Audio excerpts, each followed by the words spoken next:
శ్రీశైలానికి స్వామి దర్శనానికి అనేకసార్లు వెళ్ళటం జరిగింది. కానీ ఈసారి వెళ్ళిన సందర్భం వేరు. ప్రత్యేకంగా ఓ కారణాన్ని పురస్కరించుకొని ఓ గొప్ప విషయాన్ని తెలుసుకోవాలనే కుతూహలంతోనూ ఓ గొప్ప అనుభవాన్ని ఆస్వాదించాలనే ఆనందంతోనూ బయలుదేరటం జరిగింది. అదే ఇష్టకామేశ్వరి దర్శనం. కొంతకాలం కింద వరకు కూడా అమ్మవారి దర్శనానికి ఏర్పాట్లు ఉండేవి. జీపులు వగైరాలు ఉండేవి. అలా వెళ్ళి ఇలా వచ్చేసేవారు గంట 2 గంటల్లో. కానీ ఇప్పుడు ఆ పరిస్థితి లేదు. అక్కడి ఉన్న పర్యావరణానికి, ముఖ్యంగా ఇది పులుల రిజర్వ్ ఫారెస్ట్, శ్రీశైలం మరియు నాగార్జున సాగర్ రిజర్వ్ ఫారెస్ట్ అంటాం. ఇక్కడ సహజ సిద్ధమైన పర్యావరణానికి హాని కలుగుతోందని ఫిర్యాదులు వెళితే ఈ రాకపోకల్ని, ముఖ్యంగా వాహన రాకపోకల్ని నిషేధించారు. ప్రస్తుతం అడపాదడప 1-2 కాలినడకన మాత్రమే వెళుతున్నారు. అది కూడా అనధికారికంగా.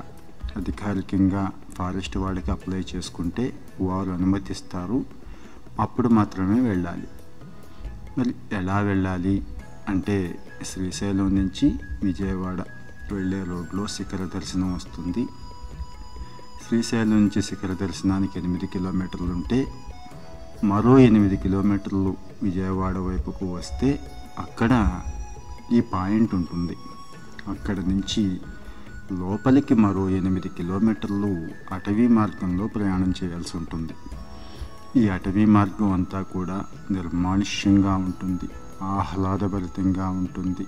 ఆ గాలి చాలు బతికేయటానికి అనిపిస్తూ ఉంటుంది. కొత్తగా అడవిలోకి వెళ్ళిన వాళ్ళకి కొంత అడ్వెంచరస్గా ఉంటుంది. అయితే జంతువులు అవి కనపడవు అనుకోండి. ఒకవేళ కనిపించినా వాటిని మనం డిస్టర్బ్ చేయకూడదు. ఇక మా ప్రయాణం అటవీ శాఖ వారి అనుమతి తీసుకున్న తర్వాత కాలినడకన ప్రారంభమైంది. మరీ ఉదయాన్నే ప్రయాణం మంచిది కాదు, జంతువులు సంచరించే అవకాశం ఉంటుంది. కాబట్టి కాస్త ఎండెక్కిన తర్వాత బయలుదేరటం మంచిది. 4-5 గుంపుగా కలిసి నడక సాగిస్తే నడక చేసిన శ్రమ కూడా తెలియకుండా ఉంటుంది. ఈ రకంగా మొదలైన ప్రయాణంలో దారి పొడవునా అనేక రకాలైన ఆహ్లాదకరమైన అనుభవాలు, రకరకాలైన చెట్లు, సెలయేళ్ళు, ఎత్తుపల్లాలు, ఎంతో చక్కగా ఉంటుంది ప్రయాణం. అయితే నడవలేని వాళ్ళకు మాత్రం కాస్త ఇబ్బందికరంగా ఉంటుంది. ఈ ఏకబిగిన 4-5 కిలోమీటర్లు నడవగలిగే వాళ్ళు మాత్రమే ఇక్కడికి వెళ్ళటం ఉత్తమం. అందులోనూ బీపీ, షుగర్లు ఇలాంటివి ఉన్నవాళ్ళు కాస్త ఆలోచించాలి. అమ్మవారి కృప కోసం అరువులు చాచడంలో తప్పులేదు, కానీ మన శరీరం ఎంతవరకు సహకరిస్తుంది అనేది కూడా తెలుసుకోవాలి. ఇక ప్రధానంగా ఎంత కష్టమైనా కూడా ఎందుకు ఇప్పటికీ కూడా జనం వేలం వేరుగా ఈ ఆలయానికి విచ్చేస్తున్నారు అంటే, ఇష్టకామేశ్వరి దేవి. ఈమె కోరిన కోర్కెలు ఖచ్చితంగా తీరుస్తుంది అనే నమ్మకం. భక్తులకి కొంగు బంగారం లాంటిది ఈ తల్లి. అనేక శతాబ్దాల చరిత్ర ఈ ఇష్టకామేశ్వరి దేవాలయ చరిత్ర.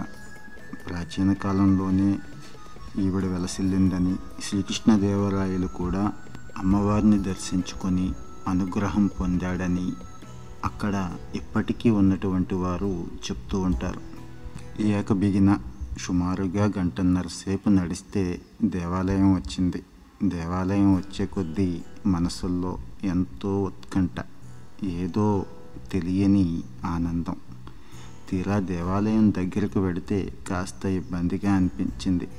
ఇప్పటి వరకు వెళ్ళిన వాళ్ళు మనలాంటి వాళ్ళే రకరకాలైన పదార్థాలు, రకరకాలైన వస్తువులు తీసుకెళ్తూ వాటిని ఉపయోగించేసుకున్న తర్వాత, అవి తినుబండారాలు కావచ్చు, వేరే కావచ్చు, ఆ ప్లాస్టిక్ కానీ వేరే రకాలైన చెత్త కూడా ఆ దేవాలయం చుట్టూ వేసేశారు.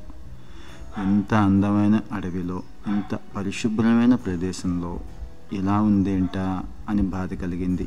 అందుకే కావచ్చు ప్రభుత్వం ప్రస్తుతం యాత్రికులు రాకుండా నిషేధించిందా అని కూడా అనిపించింది. ఇంక దేవాలయం దగ్గరకు వెళితే చాలా ఆశ్చర్యంగా అనిపించింది. చాలా చిన్ని గోపురం. అది కూడా అమ్మవారిని సందర్శించుకోవాలంటే లోపలికి దిగాలి. అంటే ఒక మనిషి చాలా జాగ్రత్తగా వంగి ఇరుకైన ఒక గుహలో ప్రవేశించి అక్కడ పూజారి ఉంటాడు. అక్కడ అమ్మవారికి నైవేద్యం సమర్పించుకోవాల్సి ఉంటుంది. విచిత్రం ఏంటంటే మన హిందూ సాంప్రదాయంలాగా ప్రత్యేకంగా ఇక్కడ పూజారులు అంటూ ఉండరు. ప్రాచీన కాలం నుంచి అమ్మవారిని నమ్ముకుంటున్నటువంటి కొన్ని కుటుంబాలు ఉన్నాయి. ముఖ్యంగా లోకల్ ట్రైబల్స్ అంటాం వీళ్ళని, గిరిజనులు. వారే మొదటి నుంచి అమ్మవారిని పోషిస్తూ వస్తున్నారు. అమ్మవారికి కావలసిన అన్ని ఏర్పాట్లు చూస్తున్నారు. ఇంచుమించుగా 10-15 కుటుంబాలు ఉన్నాయి. వారు ఆ గుడి పరిసర ప్రాంతాల్లోనే నివాసం ఏర్పాటు చేసుకొని అక్కడే ఉంటున్నారు. గుడికి వెళ్ళి కొబ్బరికాయ కొట్టుకున్న తర్వాత లోపలికి ప్రవేశిస్తే ఏదో తెలియని ఆనందం. అమ్మవారిని అంత దగ్గరగా కళ్ళారా చూడడం, అందులోనూ ఆ చిన్ని దీపపు వెలుగుల్లో అమ్మవారి మొహం చూడడం చాలా చాలా సంతోషాన్ని అనిపించింది. అంతేకాకుండా ఇక్కడ అమ్మవారికి బొట్టు పెట్టే అవకాశం ఒకటి ఉంది. ఆ బొట్టు పెట్టే సందర్భం చాలామందికి ముఖ్యమైనది. ఎందుకంటే ఒక మనిషికి బొట్టు పెడితే ఎలా అయితే నుదురు మెత్తగా అనిపిస్తుందో అలాంటి స్పర్శ ఉంటుంది అని చాలామంది ఆశిస్తారు. నేను కూడా 1-2 సార్లు మాట్లాడిన తర్వాత ఆయన అభిప్రాయాలన్నీ కూడా చక్కగా రికార్డ్ చేసి తర్వాతి కాలంలో వచ్చే భక్తులు లేదంటే దూర ప్రాంతాల్లో ఉంటూ అమ్మవారిని చూడలేని భక్తుల కోసం చిన్న వీడియో వారి అనుమతితో చిత్రీకరించి ఇక్కడ ఉంచడం జరుగుతోంది. ఇందులో అమ్మవారి ప్రాశస్త్యం గురించే కాకుండా ఆ గుడి మెయింటైన్ చేయడానికి వారు పడుతున్న ఇబ్బందులు, వారికి కావాల్సిన సహకారాన్ని కూడా వారు వివరించి చెప్పడం జరిగింది. గిరిజన కుటుంబాలు అయ్యుండి కూడా అక్కడ అడవి జంతువుల ధాటిని తట్టుకుంటూ అమ్మవారిని పరిరక్షించుకుంటూ భక్తులకు కావలసిన వస్తువులు ఉన్నంతలో వారి శక్తి మేరకు చేస్తున్నారు. ఇంకా ఎవరైనా సహకారం అందిస్తే చేయటానికి సిద్ధంగా ఉన్నాం. నేరుగా భక్తులు చేయడానికి అవకాశం ఉండదు. ప్రభుత్వం కానీ అటవీ శాఖ కానీ ఈ అనుమతులు ఇవ్వవు. కాబట్టి ఏ భక్తులైనా ఇక్కడ సౌకర్యాలు ఏర్పాటు చేయదలుచుకుంటే మేమైతే చేస్తాము, ఆ సపోర్ట్ ఇస్తాము అని అంటున్నారు. నా పేరు సోల నాగమయ్య స్వామి. మీ ఎన్ని తరాల నుంచి వస్తుంది? ఇప్పటి నుంచి కాదు, శ్రీకృష్ణదేవరాయల నుంచి మా వంశపారంగా మా తాతలే చేస్తున్నారు స్వామి. అంటే కృష్ణదేవరాయలు తర్వాత వాళ్ళు కూడా ఇక్కడికి వచ్చారా? దర్శించుకున్నారా అమ్మవారిని? అమ్మవారిని దర్శించుకున్నారు స్వామి. శ్రీకృష్ణదేవరాయలు అప్పుడు గుర్ర బండ్లు అప్పట్లో వచ్చి దర్శించుకుని పోయేవాళ్ళు. వచ్చి ఇక్కడ ఏంటంటే అప్పుడు శ్రీకృష్ణదేవరాయలు అప్పుడు గుర్ర బండ్లు, ఆ గతంలో ఎద్దుల బండ్లు, ఇంకో గతంలో మళ్ళీ జీబులు ఇప్పుడు వస్తున్నాయి స్వామి. ఆచారం ప్రకారం మా తాతల ముత్తాతల కాడ నుంచి శ్రీకృష్ణదేవరాయలు కూడా ఇక్కడ పూజలు చేసుకుని పోయేవాళ్ళు. అమ్మవారికి ఏదైనా సమర్పించుకోవాలి అనుకునే వాళ్ళు మిమ్మల్ని సంప్రదించవచ్చు. మీ ఫోన్ నంబరు సంప్రదించవచ్చు, మీ బ్యాంక్ అకౌంట్ నంబర్ సంప్రదించవచ్చు. ప్రస్తుతానికి దేవస్థానం పరిధిలో లేదు. దేవరాయల నుంచి మా తాతల వంశపారంగా ఇక్కడ గుళ్ళ పూజలు చేస్తున్నారు. అయితే దాతలు ఇచ్చే వాళ్ళు ఎవరైనా ఉంటే ఫారెస్ట్ డిపార్ట్మెంట్ వాళ్ళు పర్మిషన్ ఇవ్వరు. దాన్ని అనుకూలంగా ఉండి ఏ పనైనా చేయించగలుగుతాం మేము. బయట వాళ్ళు చేస్తే డబ్బులు ఇస్తానన్నా ఏమి ఇస్తామన్నా తీసుకోవద్దు అది ఇది అని అంటారు డిపార్ట్మెంట్ వాళ్ళు. కాకపోతే మీరు చేసుకోండి, ఏదైనా ఉంటే అనుకూలంగా ఉండి చిన్న చిన్న సౌకర్యాలు చేయండి అని అంటున్నాను. అది ఇచ్చేవాళ్ళు ఎవరైనా ఉంటే ముందుకు వచ్చి ఇస్తే ఇక్కడ తాగునీరు, టాయిలెట్లు ఇలాంటివి ఏర్పాటు చేస్తామంటే మీరు చేయిస్తారా?